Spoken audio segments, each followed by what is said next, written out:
आज याहोती इस प्रेस वार्ता में जितने प्रेस के साथी आए हैं सभी को जेएलकेएम की ओर से धन्यवाद। आप सभी को इस प्रेस वार्ता में आहूत करने का मुख्य मकसद यह है कि हमारे केंद्रीय अध्यक्ष के आदेशानुसार छात्र हित में एक बड़ा आंदोलन की बिगुल को फूंक दिया गया है। छात्र हित में छात्र अधिकार यात्रा निकाला जा रहा है। यह यात्रा 4 दिसंबर को चिरैया मोड़ डुमरी से प्रारंभ होकर बगोदर, विष्णुगढ़, दारू, हजारीबाग के रास्ते चरही, मांडू, रामगढ़ होते हुए रांची विधानसभा के महाधरना में सम्मिलित होगा। और स्पष्ट रूप से जो है कि इस छात्र अधिकार यात्रा के 5 बिंदु पर जो है कार्य कर रहा है। सर्वप्रथम खतियान आधारित स्थायी नीति, नियोजन नीति जो हमारे पार्टी का मुख्य मांग रहा है, इस मांग को लेकर के जो है कि हम आगे बढ़ रहे हैं। और आप लोग जान रहे हैं पिछले 2 वर्षों से छात्रों की छात्रवृत्ति रुकी हुई है। छात्रवृत्ति को लेकर छात्र त्राहिमाम कर रहे हैं। कई छात्र जो है कि पढ़ाई को छोड़ चुके हैं। इस दर्द को, इन छात्रों के दर्द को जेएलकेएम सड़क और सदन दोनों पटल पर रखने के लिए जो है कि हम लोग आंदोलन कर रहे हैं और यह छात्र अधिकार यात्रा निकाल रहे हैं। इसका तीसरा बिंदु है जेपीएससी, जेएसएससी, जेटेट में जितने लंबित परीक्षाएं हैं, जितना परीक्षा लंबित है उन परीक्षाओं को तुरंत करवाया जाए और जल्द से जल्द रिजल्ट देकर उसको नियुक्ति करवाया जाए। चौथा है झारखंड सरकार द्वारा प्रत्येक वर्ष नियमित कैलेंडर जारी किया जाए और कैलेंडर जारी करने के बाद उस कैलेंडर पर कार्य किया जाए। ऐसा ना हो कैलेंडर जारी कर दिया जाए और उस पर किसी प्रकार का कार्य ही नहीं हो। और 5वां मांग है कि राज्य में जितने खाली वैकेंसी उसमें जल्द से जल्द नियुक्ति लिया जाए। इन 5 मांग को लेकर के जो है कि छात्र अधिकार यात्रा निकलने वाला है। लगभग इसकी दूरी 180 किलोमीटर से 190 किलोमीटर तक है और संभावना ये है, मैं आप सभी के माध्यम से अपील करना चाहता हूं, नवनिवेदन करना चाहता हूं, विनती करना चाहता हूं कि यह अधिकार यात्रा जो है वो छात्रों के लिए है। आप सभी छात्र एकजुट होकर के इस जेएलकेएम के छात्र अधिकार यात्रा के साथ जुड़े और अपने अधिकार की लड़ाई में सशक्त होकर के लड़े। और संभावना यह है कि डुमरी से लगभग हजारों की संख्या में छात्र, हमारे संगठन के कार्यकर्ता, पदाधिकारी पैदल मार्च करते हुए 180 किलोमीटर तक जाएंगे और हमारे केंद्रीय अध्यक्ष जी इसका हरी झंडी दिखाएंगे। हरी झंडी दिखाने के बाद कुछ दूर उनका यात्रा रहेगा, उसके बाद वो अपने विधानसभा सत्र में चले जाएंगे। और उसमें जो हम लोगों का डुमरी से जब हम लोग निकलेंगे तो वो रास्ता जो रोड मैप है वो डुमरी चिरैया मोड़ से होते हुए हम लोग डुमरी टोल टैक्स पार करते हुए हम लोग बगोदर पहुंचेंगे और बगोदर से लेकर के फिर विष्णुगढ़, टाटी झरिया के बाद दारू के बाद आपका हजारीबाग सदर हम लोग घुसेंगे मेरू होते हुए और आपका बाबू गांव चौक में हम लोग वहां से एंट्री कर करके गांधी मैदान से होते हुए डिस्ट्रिक्ट मोड़ होते हुए, क्योंकि हजारीबाग में छात्रों का हब है तो हम लोग छात्र मुद्दा के लिए लड़ रहे हैं, इसलिए थोड़ा सा हम लोग यहाँ पर 6 तारीख को हजारीबाग आएगा हमारा पदयात्रा, उसमें हम लोग इधर से गुजरेंगे। फिर हम लोग रांची तक कूच करेंगे, लेकिन हम लोग बहुत सारे साथी ऐसे भी हैं जो हम लोग वहीं से पैदल निकलेंगे, डुमरी से ही पैदल रहेंगे। और आप लोग के चैनल के माध्यम से ये भी सूचना देना चाहते हैं पूरे झारखंड वासियों के कि आपका बाल बच्चा के लिए हम लोग लड़ रहे हैं छात्र नौजवानों के लिए लड़ रहे हैं, पढ़े लिखे के लिए लड़ रहे हैं। जो भी आपका 5 बिंदु हमारे उदयदा बोले हैं, ये सारा बात छात्र नौजवानों का है। इसलिए सभी गार्जियनों से भी, माताएं बहनें से भी आग्रह रहेगा कि आप हम लोग को सपोर्ट कीजिए। इस पद यात्रा में आप हमको भरपूर मदद कीजिए, सहयोग कीजिए। हम आपके बच्चा के लिए, आपके भविष्य के लिए हम लोग लड़ रहे हैं। जय झारखंड, जोहार झारखंड। महेंद्र प्रसाद मंडल। कि झारखंड 25 वर्ष हो चुका अलग हुए, लेकिन आज भी अपने मुद्दा के साथ हम लड़ रहे हैं। आखिर ये कब तक पूरा होगा यहाँ के छात्रों का कि नियोजन नीति, स्थानीय नीति और जो भी अन्य नीतियां हैं अब तक नहीं बनी है। उसी को लेकर हमारी पार्टी का उदय हुआ है और 2 साल में अपने मुद्दा के साथ लड़ाई लड़ रहे हैं और इस बार सड़क से सदन तक पहुंचेंगे और अपनी आवाज को बुलंद करेंगे। और हमारी मांग है कि जब तक हमारी मांग पूरी नहीं होगी तब तक हम लोग सड़क से सदन तक हमारा जो लड़ाई है वो जारी रहेगा। प्रिंट मीडिया, इलेक्ट्रॉनिक मीडिया को जेलकेम की तरफ से हार्दिक बधाई। छात्रों के हक और अधिकार पर जब सरकारें हमला जब बोला है, तब सरकारें का सिंहासन डोला है। और ये लड़ाई सदन से लेकर के, सड़क से लेकर के सदन तक की बात चल रही है। क्योंकि कल हमारा छात्र न्याय यात्रा निकलने जा रहा है। टाइगर जयराम महतो जी के नेतृत्व में उनकी हरी झंडी दिखा करके निकाला जाएगा।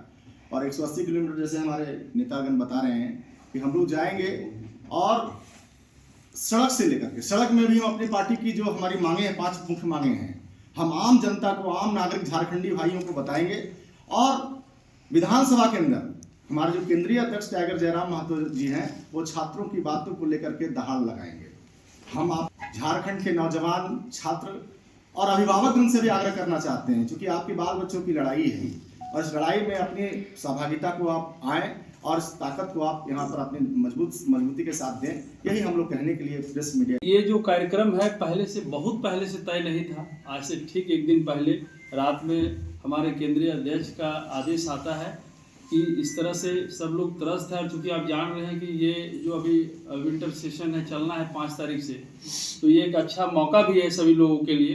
तो हम लोग इस चीज़ को इख्तियार किए कि नहीं, अभी एक हमारा चूँकि विधायक है जो चयनित होकर के आ गए हैं डुमरी से, वो सदन में बोलेंगे और एक सड़क में भी हम लोगों की लड़ाई चलनी चाहिए जन जागरूकता अभियान के तहत। तो ये जो छात्र अधिकार मोर्चा हम लोगों ने संभाला है, वो इसका जो सबसे पहला जो हम लोगों का मेन विजन है, वो हम लोग आज तक नहीं भटके हैं पार्टी परिप्रेक्ष्य में। वो ये है कि जो हम लोग स्थानीय नीति को लेकर के, हम ये नहीं कहेंगे कि हमारी पहली पार्टी है जो कि ये स्थानीय नीति को लेकर के मुखर है। सब लोग मुखर है अपने अपने तरीके से, लेकिन सत्ता सुख और सत्ता आने के बाद कहीं ना कहीं 1932 का खतियान, नियोजन नीति कहीं ना कहीं पीछे चला जाता है। तो आज चूंकि आज 2029 में है, सो इलेक्शन होना है, आज भी 4 साल लेट है।